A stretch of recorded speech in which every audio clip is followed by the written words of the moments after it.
Here's 3 tips for getting a little bit more life out of your strings if you play the nylon string guitar. The first one is that not all strings are created equal. It took me actually years to realize how different the strings are.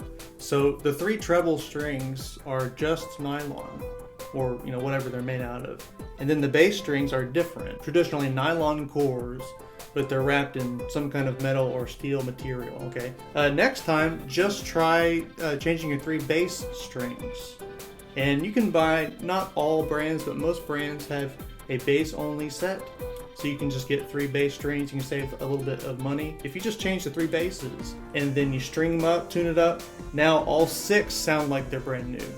And they all sound like they've been changed. And the reason for that is that the 6 strings work together. So when the basses start to die, the trebles follow suit. You freshen the basses up and they're brand new, now the trebles sound new as well. And that's why if you're about to do a performance, I don't know why you change your trebles the night before. The trebles, unless something particular happens, they don't go dead, they don't die. In fact, they keep sounding good. And I only change trebles if I want to try a different brand.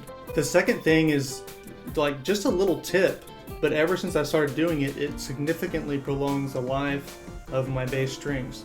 And that is, just wipe them with a towel when you're done practicing or playing.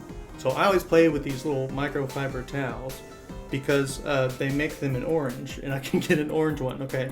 So I'll play however long or teach, and when I'm done, I just take the towel and I just wrap it around the string and just wipe it all the way down, just a couple of times, and make sure you get everywhere that you fretted and underneath the string. And I do that on each of the basses. You can do the trebles too. I think it helps keep your board clean. Just that little cleaning, I do find, does prolong the life of the string. As long as you can get over that atrocious sound that it makes, it pays off.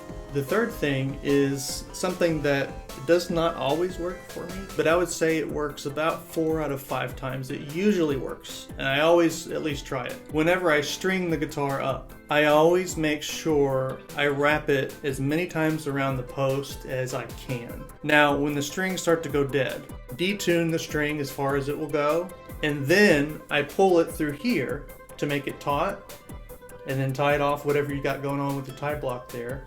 Now retune it up to pitch, and you'll have several inches of new string here that will brighten up your string and brighten up your sound. A few extra practice sessions, and I think it's worth doing. Now every once in a while I'll do this and it just doesn't work. That occasionally happens, but most of the time it's worth the effort. I always try it. Most of the time it really pays off.